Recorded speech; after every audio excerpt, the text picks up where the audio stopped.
راشدین ہیں، پھر عشرۂ مبشرہ ہیں، پھر بدری صحابہ ہیں جو اصحاب بدر تھے، بدر کے مارکے میں تھے. اسی طرح کچھ وہ تھے جو فتح مکہ سے پہلے ایمان لائے. ایک کیٹیگری وہ بنتی ہے جو فتح مکہ کے بعد ایمان لائے.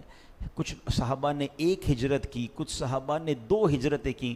تو علماء نے بہت ساری صحابہ کرام کی کیٹیگریز بیان کی، ان کے فضائل بیان کیے. مگر آج جو میں کیٹیگری یا جس عظیم طبقے کا ذکر کرنے جا رہا ہوں، بڑا نرالا طبقہ ہے. صحابہ کرام کا ایک گروہ ہے، چند صحابہ کرام ہیں مگر کمال کے صحابہ کرام ہیں. ان کا صبر، ان کی قناعت ہیں، ان کی غربت کے اوپر اللہ کی رضا پر راضی رہنا، اور بالخصوص نبی پاک سے ان کی محبت، اور پھر قرآن میں ان کے فضائل بیان ہوئے. وہ کون سے صحابہ ہیں اور یہ کون سا خوبصورت گروہ ہے، میں بتاتا ہوں. پہلے انشاءاللہ ایک واقعہ سناتا ہوں. حضرت ابو ہریرہ رضی اللہ تعالیٰ عنہ صحابی رسول ہیں. آپ فرماتے ہیں کہ ایک مرتبہ رمضان شریف کا مبارک مہینہ تھا، اور ہم کچھ صحابہ کرام کا معمول یہ تھا کہ روزانہ ہم روزہ رکھتے تھے، اور افطار کے وقت ہمیں کوئی مالدار صحابی رضی اللہ تعالیٰ عنہ اپنے گھر لے جاتے تھے اور ثواب کمانے کے لیے ہمیں روزہ افطار کروا دیتے. سارے غریب تھے، علم دین سیکھنے کے لیے آئے تھے، نبی پاک کے در کے باہر بیٹھے رہتے تھے اور صحابہ افطار کرواتے تھے. کہتے ہیں ایک مرتبہ ایسا ہوا کہ روزہ تو رکھا تھا، افطار کا وقت آ گیا، ہمیں کوئی لینے ہی نہیں آیا. افطار کے وقت کسی نے بھی افطار نہیں کروایا. کہتے ہیں بغیر کھائے پیے پوری رات گزار دی. اگلے دن پھر روزے کی نیت کر لی، یعنی افطار کا کھانا بھی نہیں، سحری بھی نہیں. یقیناً پانی وغیرہ پی لیا ہوگا، افطار کر لیا، مگر کنٹینیو بغیر کھائے پیے دوسرا روزہ شروع ہو گیا. ہم نے سوچا اب کوئی افطار کرائے گا، بیٹھے رہے. دوسرا دن گزر گیا، کوئی افطار کروانے نہیں آیا، کسی نے کھانا نہیں کھلایا، کسی نے دعوت نہیں دی. کہتے ہیں تیسرا روزہ شروع ہو گیا. ہم نے تیسرا روزہ رکھ لیا. تیسرے روزے کا جب افطار کا وقت آیا تو کہتے ہیں اب ہماری بھوک کی شدت برداشت کے قابل نہیں تھی، سب بڑے کمزور ہو گئے. ظاہر ہے اب 3 دن ہو گئے تھے.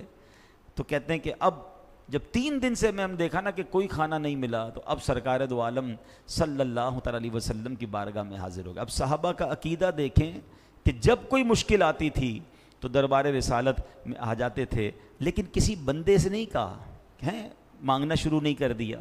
وہ شاعر لکھتے ہیں نا، کسی کا احسان کیوں اٹھائیں، کسی کو حالات کیوں بتائیں، تم ہی سے مانگیں گے تم ہی دو گے، تمہارے در سے ہی لو لگی ہے. سرکار دو عالم علیہ الصلوۃ والسلام کی بارگاہ میں آئے اور اللہ اکبر، نبی پاک علیہ الصلوۃ والسلام تو شفیق آقا ہیں، لگاتے ہیں اس کو بھی سینے سے آقا، جو ہوتا نہیں منہ لگانے کے قابل. میرے آقا تو سب کو سینے لگاتے، اور یہ تو صحابہ کرام تھے. تو اب جب صحابہ وہاں گئے تو نبی پاک نے فوراً اپنے تمام گھروں میں ازواج مطہرات کو میسج پہنچایا کہ کھانے کو کچھ ہے، کچھ صحابہ بھوکے ہیں. تو جواب آیا کہ جو تھا وہ غریبوں میں بانٹ دیا ہے، ہمارے گھر میں بھی کچھ نہیں ہے. اب ذرا غور کیجئے، صحابہ 3 دن سے بھوکے ہیں اور خود نبی پاک علیہ الصلوۃ والسلام کے گھر میں بھی کھانا نہیں ہے، غریبوں میں بانٹ دیا ہے. آج میں اور آپ سوچیں کہ کیا کبھی زندگی میں ایسا دن آیا، کتنی بڑی مشکل کیوں نہ آ گئی ہو، کہ 24 گھنٹے کچھ نہ کھایا ہو، روزہ رکھا ہو، افطار ہی نہ ملا ہو. اور یہ 24 گھنٹے کی بات نہیں ہو رہی، یہ 3 دن ہو چکے ہیں. یا کبھی زندگی میں کوئی ایسا دن آیا کہ ہمارے گھر میں آج کھانے کو ایک دانہ بھی نہ ہو؟ اللہ پاک کی رحمت سے سب کا انتظام ہو جاتا ہے، کسی کا کم کسی کا زیادہ.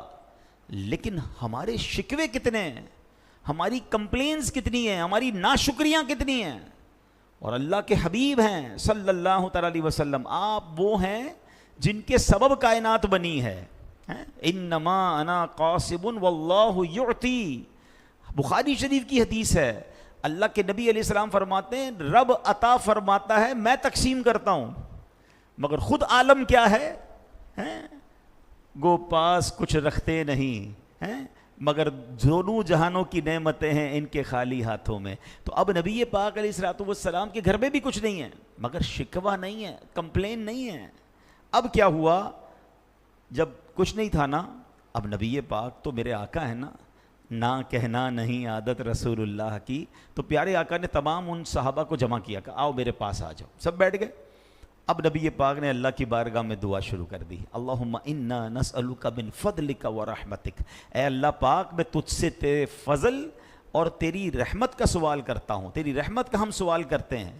راوی کہتے ہیں ابھی دعا ختم نہیں ہوئی تھی کہ ایک صحابی رسول آئے, بھنی ہوئی بکری اور روٹیاں لے کر آئے اور کہتے حضور یہ کھانا حاضر خدمت ہے.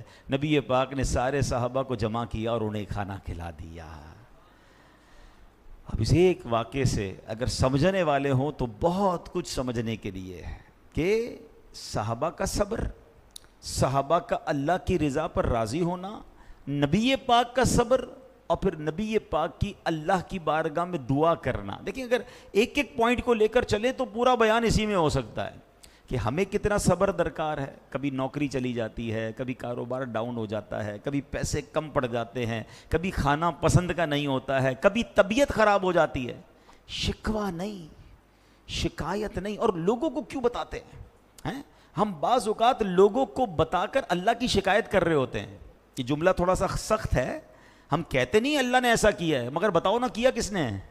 اگر میں کسی کو بتا رہا ہوں یار صبح سے بیمار ہوں, کاروبار بہت ڈاؤن ہے, پیسے کم ہو گئے, تو کس نے کیے ہیں؟ اگر تھوڑا سا اس کو لاجیکلی سمجھے نا, یہ پیسیولی کہتے نہیں زبان سے, مگر عمل سے لوگوں کو بتا رہے ہیں کہ اللہ نے مشکل بھیجی. کیوں بتا رہے ہیں؟ میرے رب نے بہت اچھا رکھا ہے, مجھے کروڑوں سے اچھا رکھا ہے. کتنی بیماریاں ہیں جو میرے اندر نہیں ہیں. میں آپ کو پوچھتا ہوں کہ آپ کے پاس جناب 1 کروڑ روپے ہوں اور آپ کے گردے خراب ہوں, وہ کروڑ روپے اچھے یا وہ گردے خراب والی بیماری خطرناک ہے؟ اگر گردے ٹھیک ہیں پوچھیں اس سے جس کا ڈائلیسس ہوتا ہے, پوچھیں اس سے کہ جس کے گردے خراب ہیں. آج ہمارے ایک بہت ہی کلوز ہمارے بھائی ہیں, میں تو چاہوں گا بھی آپ سب دعا کریں, ہمارے ویورز بھی دعا کریں. ہمارے آفس پہ ہمارے ساتھ ہوتے ہیں ہمارے شیراز اتاری بھائی, آئی سی یو میں ہیں ابھی. میں آ رہا تھا بیان کرنے تو مجھے کہا کہ ڈاکٹرز نے بہت سیریس کنڈیشن بتائی ہے, تو پلیز آپ سب دعا بھی کریں کہ اللہ ان کو شفا عطا فرمائے. اب بتائیں نا, یہ زندگی ہے. اگر کوئی بڑی بیماری نہیں ہے مجھے اور میں گھر میں بیٹھا ہوں, ہاسپٹل میں نہیں ہوں, تو پھر تو میرے سجدے ہی ختم نہیں ہونے چاہیے تھے. دنیا میں ایک اور ڈبیٹ ہوتی ہے, چلیں یہ بات چلی ہے تو بتاؤں. ہم لوگ کہتے ہیں ویلتھ ہونی چاہیے, wealthy person is very best, very fortunate. جو مالدار آدمی ہے وہ بڑا خوش قسمت ہے, یہ ہمارا مائنڈ سیٹ ہے. لیکن ویلتھ کہتے کس کو ہیں, اس پر باقاعدہ ڈیبیٹ ہوتی ہے دنیا میں. ہم سمجھتے ہیں کہ دولت پیسہ ہے, مگر اب دنیا ریسرچ کر کے بتاتی ہے کہ دولت صرف پیسہ نہیں, 5 قسم کی دولت ہوتی ہے. اور سب سے بڑی ویلتھ کیا ہے؟ سب سے بڑی ویلتھ یہ ہے کہ آپ صحت مند ہیں. یعنی پہلی دولت ہی صحت ہے. اور اس کو بالکل سمجھ 2 اور 2 4 والی بات ہے. آپ کی جیب بھری ہو پیسوں سے اور آپ کے سر میں درد ہو رہا ہے, آپ کے دل میں درد ہو رہا ہے, آپ سے بیٹھا نہیں جا رہا ہے, آپ کیا کرو گے؟ ان پیسوں کو انجوائے کیسے کرو گے؟ آپ کھا نہیں سکتے, کھاتے ہیں تو ہضم نہیں ہوتا. تو پتہ چلا پہلے تو صحت ہے. تو اب اس سے بھی سیکھ لیجئے کہ صحت کا خیال رکھنا ہے. کچھ لوگ پیسے کمانے کے چکر میں صحت برباد کر دیتے ہیں, جب مالدار بنتے ہیں تو بیمار بھی بن جاتے ہیں. تو فائدہ کیا ہوا؟ ساری زندگی لگے رہے مال کمانے, نہ نیند دیکھی, نہ آرام دیکھا, نہ جناب رشتہ داریاں دیکھی, نہ دوست دیکھے, برباد کر دی صحت. وہ پیسے بڑے ہیں, اس کو انجوائے کرنے کی صحت ہی نہیں ہے. تو پہلی دولت ہی صحت ہے. ٹھیک ہے, پھر بتانے والے بتاتے ہیں ریسرچ کر کے کہ دوسری دولت آپ کی فیملی ہے. آپ دیکھیں نا, کبھی آپ تھکے ہوئے گھر جائیں, چھوٹا بچہ آ کے گود میں بیٹھ جائے, تھکن ختم ہو جاتی ہے. یہ کسی بھی ورزش سے ختم نہیں ہو سکتی, دنیا کے کسی کھانے سے ختم نہیں ہوتی. جب اگر آپ کے بچے بڑے ہو گئے تو پوتے پوتیاں جب وہ سینے لگتی ہیں, بندہ فریش ہو جاتا ہے 10 منٹ کے اندر.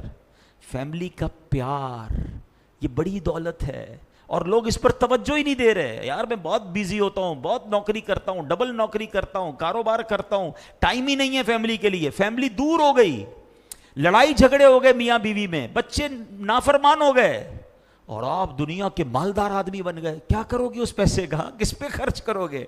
میں نے کئی ایسے مالداروں کو جانتا ہوں جو گھر جاتے ہیں تو جھگڑا منتظر ہوتا ہے, ڈرتے ہیں گھر جانے کے لیے, اور گھر جا کے ٹینشن میں آ جاتے ہیں. کس کام کا وہ پیسہ؟ تو دولت صرف مال نہیں ہے, ویلتھ کی 4-5 قسمیں بیان ہوئی. اچھے دوست دولت ہیں, میرے دکھ درد میں میرے ساتھ کھڑے رہنے والے دوست, یہ بہت بڑی ویلتھ ہے. سہارا مل جاتا ہے. میرے پاس دنیا بھر کی دولت ہے, ایک دوست نہیں ہے, کوئی مصیبت میں ساتھ دینے والا ہی نہیں ہے, بلکہ لوگ انتظار کر رہے ہیں کہ یار یہ برباد ہو جائے, کیونکہ میں نے اتنا تنگ کیا لوگوں کو, اتنا لوگوں کو ٹینشن دی کہ آج میرے ساتھ کوئی نہیں ہے, میں تنہا ہوں. کلاش ہے وہ شخص جس کے پاس کوئی برے وقت میں کھڑے رہنے والا دوست نہیں ہے. یہ دولت نہیں ہے. پیسوں کی باری تو بہت بعد میں آتی ہے, اور ہم ایک ہی ٹارگٹ لے کے چلتے ہیں کہ بس مال مل جائے. نہیں, بہت ساری اللہ نے دولت دی ہے. اگر آپ صحت مند ہیں, آپ کی فیملی آپ سے پیار کرتی ہے, آپ اپنے بچوں کے ساتھ خوش ہیں, you are very much wealthy, آپ بڑے مالدار ہو. اور پھر سب سے بڑھ کر مسلمان کے پاس تو دولت بھی ایمان کی ہے نا. میں بڑا امیر و کبیر ہوں, در شہ دو جہاں کا اسیر ہوں. ارے اس سے بڑی ہمارے پاس مال اور دولت کیا ہوگی کہ اللہ پر ایمان لاتے ہیں, رسول پاک کا دامن ہاتھ میں ہے, خیر ہی خیر ہے انشاءاللہ. اب میں بتاتا ہوں اس واقعے میں جو صحابہ کرام تھے نا, جو 3 دن بھوکے رہے مگر شکوہ نہیں تھا, صبر تھا, وہ صحابہ تھے اصحاب صفہ. ہاں, یہ صحابہ کرام کی ایک بڑی یونیک کیٹیگری ہے. ان کے گھر نہیں تھے, ٹھیک ہے, یہ نبی پاک کے گھر کے باہر بیٹھے رہتے تھے سارا دن. ان کے پاس بعض اوقات پہننے کے کپڑے پورے نہیں ہوتے تھے, ایک چادر ہوتی تھی بس, اسی سے وہ ستر کو ڈھانپتے تھے, مگر سرکار کے در پہ پڑے ہی رہنے سے کام ہوگا. علم دین سیکھتے تھے, اور نبی پاک بھی ان سے بڑا پیار فرماتے تھے. اللہ مجھے اور آپ کو بار بار مدینے کی حاضری نصیب فرمائے کہ جب مدینے جاتے ہیں نا تو آج بھی نبی پاک کے روضے کے قریب ایک چبوترا بنا ہوا ہے, اصحاب صفہ کا چبوترا. یہ اسی جگہ بیٹھتے تھے. اب ذرا جو مدینہ شریف گئے میری بات جلدی سمجھ جائے گی کتنا قریب ہے. وہ روضہ رسول جو آج ہے وہی نبی پاک علیہ الصلوۃ والسلام کا گھر مبارک تھا, بی بی عائشہ صدیقہ رضی اللہ تعالیٰ عنہ کا حجرہ تھا. اتنا قریب یہ بیٹھے رہتے تھے. میرے آقا باہر تشریف لاتے, ان کو کھانا کبھی دیتے, ان کو علم دین عطا فرماتے, اور یہ بیٹھے رہتے تھے. تو یہ وہ صحابہ ہیں جو بڑے کمال کے صحابہ ہیں. اب ذرا ان کے بارے میں تھوڑی سی تفصیل سنتے ہیں. حضرت ابو ہریرہ کہتے ہیں اہل الصفۃ اضیاف الاسلام, یعنی اصحاب صفہ اسلام کے مہمان ہیں. وہ صحابہ کرام جن کا اپنا کوئی گھر نہیں ہوتا تھا, دور دراز علاقوں سے علم دین سیکھنے کے لیے مدینہ منورہ حاضر ہوتے, ان کے پاس کوئی رہائش نہیں ہوتی, وہ مقام صفہ پر آ کر قیام کرتے تھے. دنیاوی لذتوں سے دور, نفسانی خواہشات سے پاک رہ کر رات دن یہیں رہتے, عبادت کرتے, علم دین سیکھتے اور سکھاتے, اور دین کی خدمت میں مصروف رہا کرتے تھے.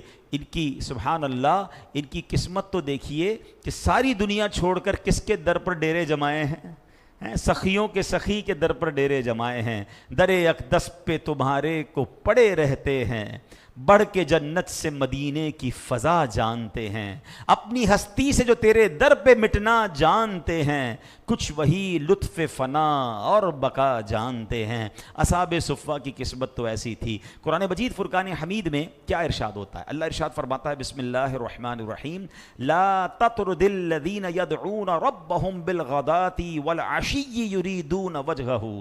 اللہ فرماتا ہے اور ان لوگوں کو دور نہ کرو جو صبح و شام اپنے رب کو اس کی رضا چاہتے ہوئے پکارتے ہیں. حضرت سیدنا شیخ علی حجویری داتا صاحب فرماتے ہیں یہ آیت مبارکہ اصحاب صفہ کے حق میں نازل ہوئی ہے. اب ذرا اس آیت کا پس منظر شان نزول سمجھیے. ہوا یہ تھا کہ ایک مرتبہ غیر مسلموں نے دیکھا کہ نبی پاک علیہ الصلوۃ والسلام کے پاس تو بڑے غیر مالدار غریب سے صحابہ بیٹھے ہیں. اب ظاہر ہے جو غریب ہوتا ہے اس کے کپڑے بھی بڑے نارمل سے ہوتے ہیں, اور اصحاب صفہ کے پاس تو پراپر ڈریس بھی نہیں ہوتا تھا, اتنے غریب تھے, ایک چادر بعض اوقات پہنتے تھے. تو جب مالدار لوگ آئے نا اسلام کے بارے میں جاننے کے لیے, اور دیکھا کہ سرکار دو عالم علیہ الصلوۃ والسلام کے پاس تو غریب سے اور غیر مالدار لوگ بیٹھے ہیں, تو انہوں نے کہا کہ ہم غریبوں کے ساتھ نہیں بیٹھیں گے, ہمیں بڑی شرم آتی ہے, آپ ان کو یہاں سے دور کر دیں, اپنے پاس نہ بٹھائیں, ہم کلمہ پڑھ لیتے ہیں, ہم مسلمان ہو جائیں گے, مگر آپ ان کے ساتھ ہمیں نہ بٹھائیں. اللہ اکبر, غریبوں کے آقا, بے کسوں کے داتا صلی اللہ تعالیٰ علیہ وسلم نے اس مطالبے سے صاف انکار فرما دیا. اس پر یہ آیت کریمہ نازل ہوئی کہ اے محبوب کریم, وہ خوش نصیب نیک دل مسلمان جو صبح و شام اللہ کو پکارتے عبادت کرتے ہیں, صرف اور صرف اللہ پاک کی رضا کے طلبگار رہتے ہیں، انہیں اپنے سے دور مت فرمائیے۔ سبحان اللہ، جو تیرا ہو گیا خدا کا ہوا، جو خدا کا ہوا ہوا تیرا، حوصلے کیوں گھٹیں غریبوں کے، ہے ارادہ بڑھا ہوا تیرا۔ سبحان اللہ۔ اب ذرا غور کیجئے، یہ ہے میرا اور آپ کا اسلام، کہ اسلام کی ابتدا میں بھی غریبوں نے پہلے اسلام قبول کیا۔ نبی پاک کے ساتھ صحابہ بڑی غربت میں رہتے تھے، مگر کیا خوبصورت تعلیم قرآن پاک کی ہے کہ اے محبوب یہ تو اللہ کا ذکر کرنے والے ہیں، ان کو اپنے آپ سے دور نہ کیجئے۔ اور غیر مسلموں کا مطالبہ کیا تھا؟ غریبوں کے ساتھ بیٹھنے میں شرم آتی ہے، مگر سچ بتائیں کیا آج کے مسلمانوں کا بھی یہ انداز نہیں ہو گیا؟ تھوڑے سے پیسے آ جائیں، تھوڑا سا مقام مل جائے، اب ہم کہتے ہیں یار میں غریبوں کے ساتھ بیٹھوں گا، ان کے ساتھ بیٹھ کے کھانا کھاؤں گا، میں ان کے ساتھ، یعنی اب ایسا بھی بعض اوقات ہو جاتا ہے کہ معاذ اللہ دینی اجتماعات میں بھی اگر غریب لوگ زیادہ جمع ہیں تو مالداروں کو بیٹھنے میں تکلیف ہوتی ہے۔ مجھے بتاؤ نا، پھر تکبر کس شے کا نام ہے؟ What is the meaning of proud? تکبر کا معنی ہی تو یہی ہے کہ بندہ کسی کو اپنے آپ سے ذلیل سمجھے، حق کمتر سمجھے، اپنے آپ کو سپیریئر سمجھنا۔ کبھی بھی دماغ میں یہ بات مت لائیے گا، یہ غیر مسلموں کا طریقہ تھا، بلکہ سچی بات ہے یہ تو شیطان کا طریقہ ہے نا۔ حضرت آدم علیہ السلام کو جب شیطان نے سجدہ نہیں کیا تھا تو کیا کیا تھا؟ اس نے ایک ہی تو جملہ کہا تھا، انا خیر من، اے اللہ میں اس سے بہتر ہوں، خلقتنی من نار وخلقتہ من طین، اے اللہ تو نے مجھے آگ سے بنایا، آدم کو مٹی سے بنایا، میں بہتر ہوں۔ اور آج یہی تو کر رہے ہیں لوگ، میں بہتر ہوں، میں بنگلے والا ہوں، میں گاڑی والا ہوں، میں مالدار ہوں، میں جناب اتنا مشہور ہوں، میری اتنی عزت ہے، میں اس کے ساتھ کیسے بیٹھ جاؤں؟ تکبر اتنا برا گناہ ہے، یاد رکھیے، بہت سارے جرم ہیں، بہت سارے گناہ ہیں، مگر اللہ کو تکبر کتنا سخت ناپسند ہے۔ ذرا سوچئے کہ شیطان نے زندگی میں ایک ہی بار تکبر کیا تھا، once in a life time, ساری عبادت برباد۔ شیطان کی عبادت کتنی تھی؟ شیطان پہلے سے تھوڑی مردود تھا، 40,000 سال اللہ کی عبادت کی ہے، جنت کا خزانچی تھا، مگر اللہ نے اپنے در سے اس کو مردود قرار دے دیا۔ اب جو روز یہ کرتا ہے، اس نے تو ایک بار کیا نا، جو روز یہ کر رہا ہے، اچھا کہتا نہیں، ہم کہتے نہیں کہ میں غریبوں کے ساتھ نہیں بیٹھ رہا، مگر کوئی بیٹھ جائے تو برا لگتا ہے۔ اپنی سواری میں کبھی بٹھایا ہم نے برابر میں، کبھی کھانے میں کسی غریب کے ساتھ بیٹھ کر کھانا کھایا کریں۔ یعنی اگر میں آپ کو ایک طریقہ بتاتا ہوں، وہ کہتے ہیں نا کہ اندر اگر انفیکشن ہے، بیماری کا معلوم کرنا ہو تو پھر ٹیسٹ کرانا پڑتا ہے نا کہ ہے بھی کہ نہیں۔ میں آپ کو ٹیسٹ، سمپل ٹیسٹ بتا دیتا ہوں کہ جب بھی کسی غریب کے ساتھ بیٹھنے میں تکلیف ہونا، سمجھ لو اندر انفیکشن ہے۔ تکلیف کیوں ہو رہی ہے؟ کسی غریب سے ہاتھ ملانے میں اگر تکلیف ہو رہی ہے، کسی کو سلام لینے میں تکلیف ہو رہی ہے، تو it means some thing wrong in my heart, گڑبڑ ہو گئی ہے۔ ارے بھائی، اچھا پھر علماء نے اس کا طریقہ بھی یہی بتایا کہ اگر کسی کو تکبر کا علاج کرنا ہے نا، عاجزی اختیار کرنی ہے، تو اس کو چاہیے غریبوں کے ساتھ بیٹھ کے کھانا کھائے، ان کو سلام میں پہل کرے، ان سے ہاتھ ملائے، ان سے معانقہ کرے۔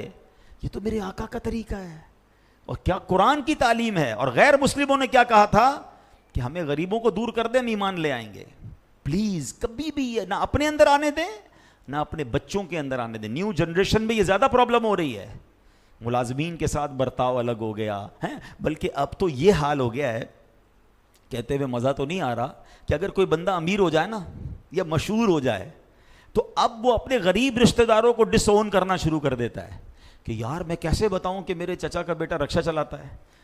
پہلے وہ خود بھی غریب علاقے میں رہتا تھا، اب پیسے والا ہو گیا، ڈیفینس میں آ گیا، کسی امیر علاقے میں آ گیا، اب وہ چاہتا ہے کہ وہ یار وہ والا رشتہ دار میرے قریب نہ ہے، لوگوں کو کیسے بتاؤں گا کہ یہ میرا کزن ہے یا میرا فلاں رشتہ دار ہے۔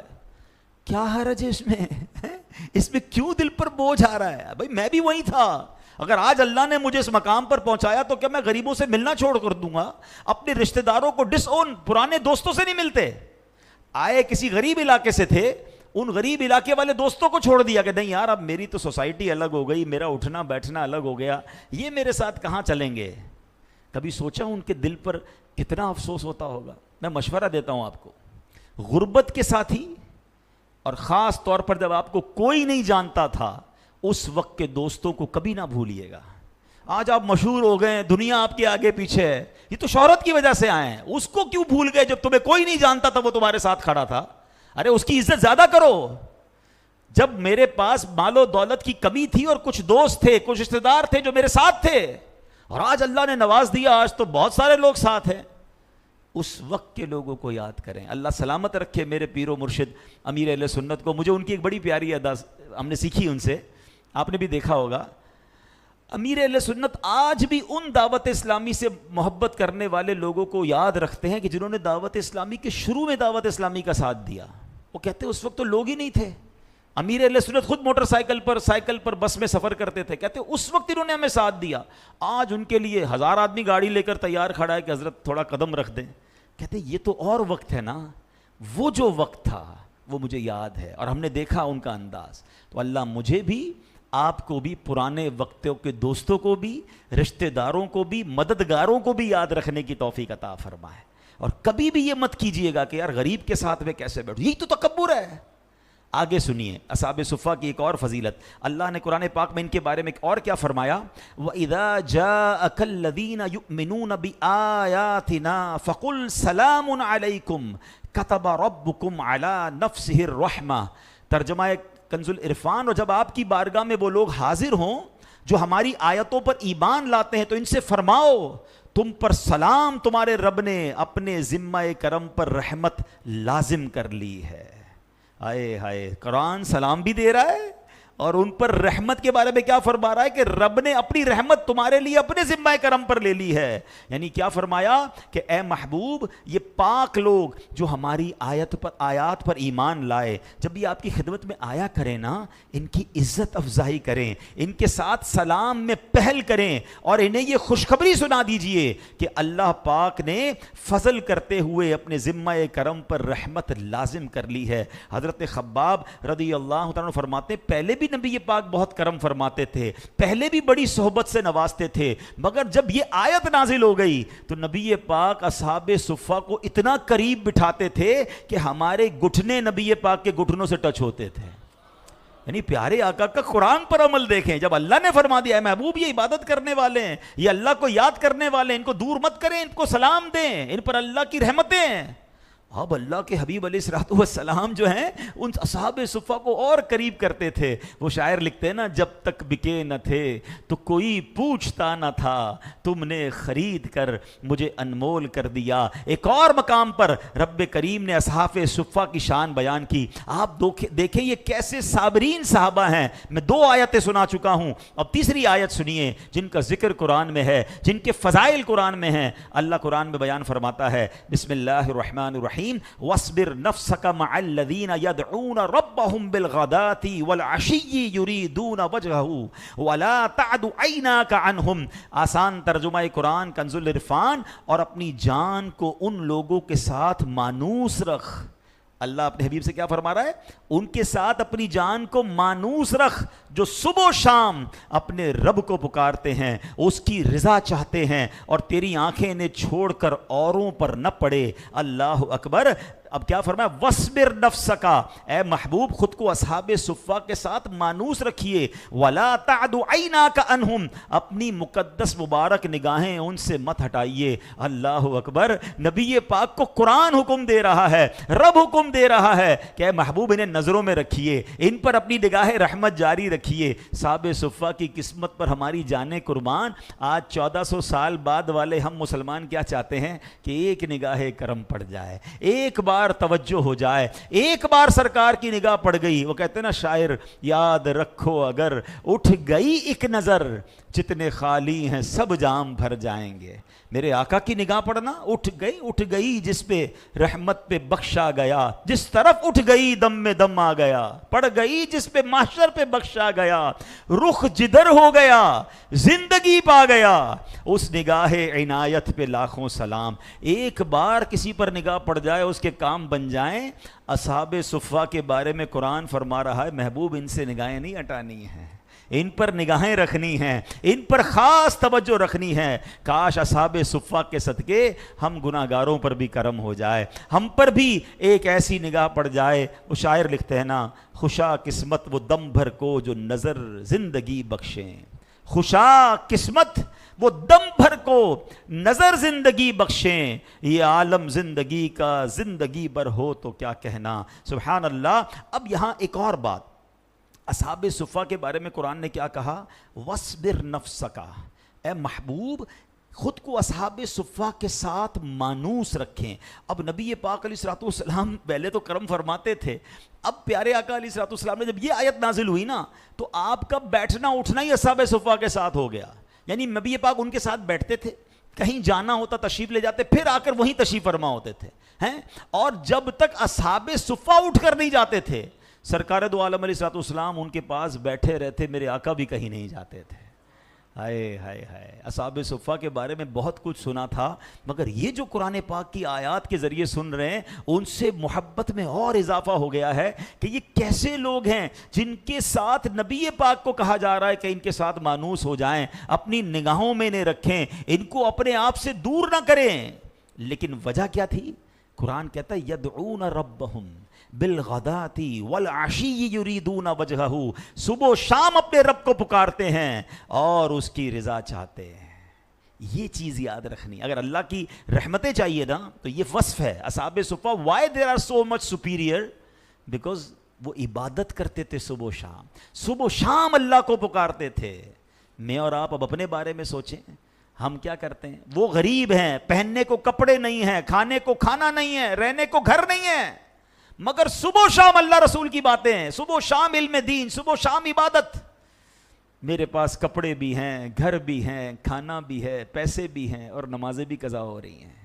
ایسے کتنے لوگ ہوں گے ہیں؟ نمازیں پڑھی بھی تو کوئی سنت پڑھنے کا ٹائم نہیں، نفل تو ویسے ہی نہیں پڑھتے، کتنی تلاوت کی ہم نے، کتنا اللہ کا ذکر کیا، وہ صبح و شام اللہ کی عبادت کر رہے ہیں اس غربت کے عالم میں۔ اور میری سہولت کے اندر عبادتوں کا عالم کیا ہے ہم سب اپنے بارے میں جانتے ہیں۔ جو نماز نہیں پڑھتے وہ سوچیں، جو قرآن نہیں پڑھتے وہ سوچیں، جو اللہ رسول کا ذکر نہیں کرتے وہ سوچیں، اتنی آسان زندگی ہوتے ہوئے اور ان سے رب کیسا راضی۔ آپ انعام سمجھ رہے ہو؟ میں سمجھتا ہوں اس سے بڑا دنیا میں انعام کیا ہو سکتا ہے کہ اللہ اپنے حبیب سے فرما رہا ہے کہ اے حبیب ان کے ساتھ رہیے، ان پر اپنی نگاہ رکھیے، ان کو دور مت کیجیے۔ تو صبح و شام اللہ کی عبادت کرنے والوں سے رب راضی ہوتا ہے۔ مگر عبادت کے ساتھ ایک اور قرآن نے خوبصورت بات کی ہے جو وہ بھی سیکھنی ہے مجھے اور آپ کو۔ کیا فرمایا؟ یریدون وجہہ، یہ عبادت تو کرتے ہیں مگر کس لیے؟ اللہ کی رضا کے لیے، اللہ کو راضی کرنے کے لیے، اور کوئی مقصد نہیں ہے۔ میں عبادت اس لیے کروں کہ نمازی کہلاؤں، میں صدقہ خیرات اس لیے کروں کہ سخی کہلاؤں، نہیں، اللہ کی رضا کے لیے، اللہ راضی ہو جائے۔ اللہ مجھے اور آپ کو ایسی عبادت نصیب فرمائے جو فقط رب کریم کی رضا کے لیے ہوں، اخلاص ہو اس میں۔ حضرت ابو ہریرہ رضی اللہ عنہ جو اصحاب صفہ میں سے ہیں، اپنے واقعات بیان کرتے ہوئے، اپنے شاگردوں کے واقعات بیان کرتے کہ ایک دن ایسا آیا کہ ہم اصحاب صفہ کے پاس پرانی چادریں ہوتی تھیں۔ یہ واقعہ حضرت ابو ہریرہ اپنے شاگردوں کو سنا رہے ہیں کہ ہم اصحاب صفہ کے حالات کیا ہوتے تھے۔ کہتے ہیں ہمارے پاس پرانی چادریں ہوتی، انہی سے جسم کو ڈھانپتے تھے، اس کے علاوہ پہننے کو کپڑے نہیں ہوتے تھے، پیٹھ سیدھی رکھنے کی مقدار چند لقمے کھانے کے ملتے تھے، اور اس کو بھی بعض اوقات عرصہ گزر جاتا تھا۔ ہم اپنے پیٹ پر پتھر باندھتے تھے اور اوپر کس کر کپڑا لپیٹ لیا کرتے تھے۔ ایسی بھوک میں وقت گزارا ہے۔ ایک بار کہتے ہیں حضرت فضالہ بن عبید رضی اللہ عنہ فرماتے ہیں کہ ایک مرتبہ نبی پاک علیہ الصلوۃ والسلام نماز پڑھا رہے تھے، دوران نماز اصحاب صفہ اتنی بھوک میں تھے کہ ان میں سے کئی صحابہ شدت بھوک سے گرے اور گر کر بے ہوش ہو گئے۔ آپ بھوک کا عالم سوچیں کہ اچھا پھر اس میں ایک اور خوبصورت بات، کس عالم میں بے ہوش ہوئے؟ کیا کر رہے تھے بتائیے نا؟ نماز پڑھ رہے تھے۔ یعنی بھوکے اتنے کہ کھڑا نہیں ہو جا رہا مگر نماز پھر بھی نہیں چھوڑ رہے، اور نماز کے عالم میں بے ہوش ہو گئے۔ اور ہمارا حال کیا؟ یار آج تھوڑا سا سر میں درد ہے، کل سے نماز پڑھ لوں گا، تھوڑا سا طبیعت ٹھیک نہیں ہے، بس اگلے جمعے سے پڑھ لوں گا، بس یار آپ چلیں، میں بس بعد میں پڑھ لوں گا۔ بہانہ ڈھونڈتے ہیں یار نماز قضا کرنے کا۔ اور یہ ہے کہ جو بھوک سے برا حال ہے، شکوہ نہیں ہے کہ یا اللہ ہم تیرے نبی کے صحابی ہیں، عبادت کرتے ہیں تیری، صبح و شام تجھے پکارتے، کھانا تو بھجوا دے، نہیں، راضی ہیں، مانگتے بھی نہیں ہیں کسی سے، بات بھی نہیں کرتے ہیں۔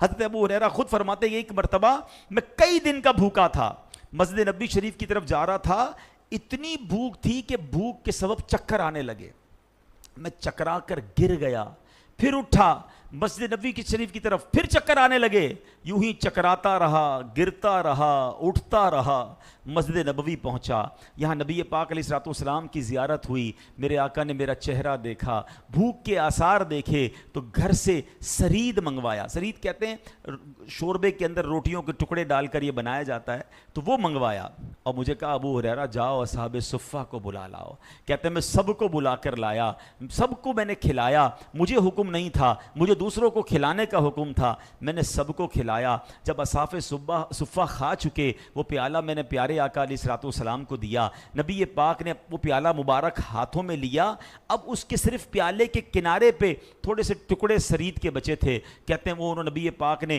اپنی مقدس انگلیوں سے جمع کیا، یہ مشکل سے ایک لقمہ بنا تھا، نبی پاک نے کہا اے ابو ہریرہ بسم اللہ پڑھ کر کھاؤ، کہتے خدا کی قسم میں نے بسم اللہ پڑھ کے وہ ایک لقمہ کھایا تھا، حالانکہ کئی دن کا بھوکا تھا، اللہ کریم نے اس لقمے میں اتنی برکت دی کہ اس ایک لقمے سے ہی میرا پیٹ بھر گیا۔ اچھا یہ یقیناً نبی پاک کا معجزہ ہے، مگر ان کا تو صبر دیکھیں نا، ان کی خودداری بھی دیکھیں۔ وہ بڑا مشہور واقعہ آپ سب نے سنا ہوگا کہ حضرت ابو ہریرہ کہتے ہیں کہ ایک بار میرا بھوک سے برا عالم، کئی دن سے کھایا نہیں تھا، پیٹ پیٹھ کے ساتھ لگ گیا تھا، تو میں حضرت ابو بکر صدیق رضی اللہ عنہ کے پاس گیا اور جا کر کوئی قرآنی مسئلہ پوچھا، کہتے ہیں مسئلہ اس لیے پوچھنے گیا تھا مجھے دیکھیں، میری کنڈیشن دیکھیں اور سمجھ جائیں کہ مجھے بھوک لگی ہے، مجھے کھانا کھلا دیں، میں نے نہیں سوال کرنا، خودداری دیکھیں۔ اس عالم میں بعض صورتوں میں سوال کرنے کی اجازت مل جاتی ہے کہ بندہ اگر مر جائے گا کھانے کو ہی نہیں ہے تو وہ کسی کو کہہ سکتا ہے کھانا کھلا دو، لیکن پھر خودداری دیکھے، کہتے ہیں میں نے قرآن کا مسئلہ پوچھا، کھانے کا نہیں کہا۔ حضرت ابوبکر صدیق نے مسئلہ بتایا اور چلے گئے ہیں، ان کی یہ حالانکہ وہ بڑے سخی ہیں، مگر یا تو ایسا بھی ہو سکتا ہے کہ حضرت ابوبکر بھی جانتے ہو کہ آج کہیں اور کی مہمانی ملنی ہے، آج کہیں اور کی دعوت ملنی ہے۔ بہرحال کہتے ہیں حضرت عمر آئے رضی اللہ تعالیٰ عنہ، سیدنا عمر فاروق کے پاس میں چلا گیا، ان سے بھی ایک مسئلہ پوچھا، سوچا جواب دیتے دیتے مجھے بھی دیکھیں گے، میری حالت دیکھیں گے، میری بھوک دیکھیں گے، مجھے کھانا کھلا دیں گے۔ حضرت عمر نے بھی مسئلہ بتایا اور تشریف لے گئے۔ کہتے میں حیران ہو گیا، بہرحال اب سرکار دو عالم علیہ الصلوۃ والسلام کی بارگاہ میں حاضر ہوا، کہتے سبحان اللہ، میرے آقا تو دل کے حالات بھی جانتے ہیں نا۔ جب نبی پاک کے پاس گیا تو آقا نے دیکھ لیا کہ میں بہت شدید بھوک میں ہوں، پیارے آقا نے فرمایا اے ابو ہریرہ، اپنے گھر پہ معلومات کی کچھ کھانے کو ہے۔ اب دیکھیں یہ دوسرا تیسرا واقعہ ہے، ایک باری میں نبی پاک نے گھر پہ معلوم کیا تو کچھ کھانے کو نہیں تھا، جو پہلا واقعہ میں نے سنایا تو اس میں دعا کی تو اللہ کریم نے کھانے کا انتظام فرمایا، دوسرے واقعے میں نبی پاک نے سرید منگوائی، سب اصحاب صفہ کو کھلایا، سیدنا ابو ہریرہ کو ایک ہی نوالا ملا، اللہ نے اس ایک نوالے سے ان کا پیٹ بھر دیا۔ تیسرا واقعہ میں آپ کو سنا رہا ہوں، تو نبی پاک نے اپنے گھر پہ پوچھا کہ کچھ ہے کھانے کو، تو کہا ابھی ایک صحابی رسول دودھ کا پیالہ دے کر گئے ہیں۔ میرے آقا نے کہا اے ابو ہریرہ سارے ہی اصحاب صفہ کو لے آؤ۔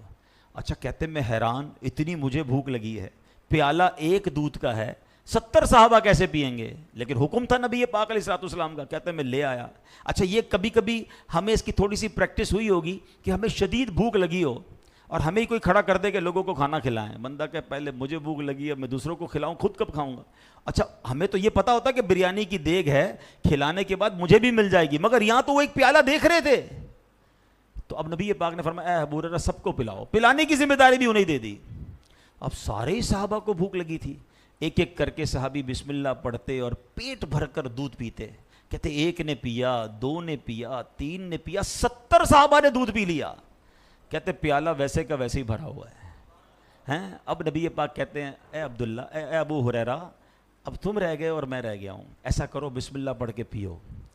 حضرت ابو ہریرہ کہتے ہیں میں نے پیٹ بھر کے دودھ پیا، وہ تھوڑی پنجابی وچ کہتے ہیں نا رچ کے دودھ پیا۔ پھر آقا نے فرمایا اے ابو ہریرہ اور پیو، کہتے پھر پیالہ منہ سے لگایا اور پیا، کہتے ابو ہریرہ اور پیو، کہتے پیتا رہا، آخر میں نے کہا حضور بس اب جگہ نہیں ہے۔ اب نبی پاک نے بسم اللہ شریف پڑھی اور جو جتنا بھی دودھ تھا میرے آقا نے اسے نوش فرما لیا۔ اچھا یہاں سخاوت مصطفیٰ، یہاں نبی پاک کا معجزہ، وہ تو ڈسکس کرتا ہوں میں، ہم نے کئی بار کیا ہے۔ ایک اور خوبصورت بات سیکھنی ہے، پیارے آقا نے کب پیا؟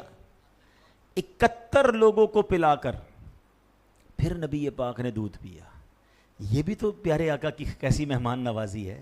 سیکھنے کو یہ بھی ملا، سنت یہ ہے کہ ساقی سب سے آخر میں پیتا ہے، پانی پلانے والا سب سے آخر میں پیتا ہے، یہ بھی ادب ہے. تو بہرحال اب یہاں کیا سیکھنے کو ملا کہ پیارے آقا علیہ الصلوۃ والسلام نے کیا خوبصورت نبی پاک کا معجزہ ہے. اسی بات کو بریلی کے تاجدار اعلیٰ حضرت امام اہل سنت نے بڑے پیارے انداز میں لکھا، بلکہ اعلیٰ حضرت نے تو حضرت ابو ہریرہ سے کوسچن کر لیا. آپ کہتے ہیں کیوں جناب ابو ہریرہ؟ تھا وہ کیسا جام شیر؟ شیر کہتے ہیں فارسی زبان میں دودھ کو، پیالہ جام. کہتے ہیں اے ابو ہریرہ ہمیں بھی تو بتاؤ وہ دودھ کا پیالہ کیسا تھا.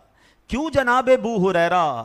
تھا وہ کیسا جام شیر جس سے 70 صاحبوں کا دودھ سے منہ پھر گیا. وہ کیسا پیالہ تھا کہ 70 صحابہ نے دودھ پیا اور سب کا پیٹ بھر گیا. مگر اگین نبی پاک کا معجزہ کمال. مگر اصحاب صفہ کا صبر کیسا ہے، اصحاب صفہ کی غربت کا عالم کیا ہے. اللہ اکبر. اللہ کرے کہ ہمیں یہ بات سیکھنے کو ملے. اور ایک اور خاص بات جو میں عرض کرنا چاہ رہا ہوں، جو آج کے دور میں بہت پھیل گئی ہے، کہ خودداری.